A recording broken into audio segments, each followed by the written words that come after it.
As you earlier said nga na a lot of your group members from SB19 pursued solo careers. So no, ano yung naging reason nito behind this, and ano yung parang nakita nyong way para makapag-grow kayo dito? Actually, I don't think merong parang specific reason.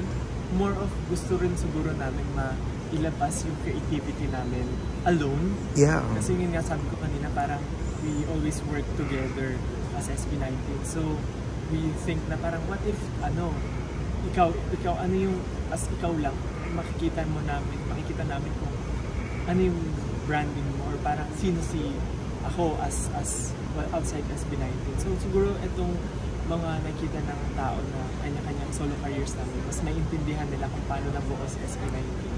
Parang nakita actually, no, parang nakita yung distinction nyo with each other. And with that, no, ano yung importance na nakita yung parang distinct features nyo as individuals sa SB19?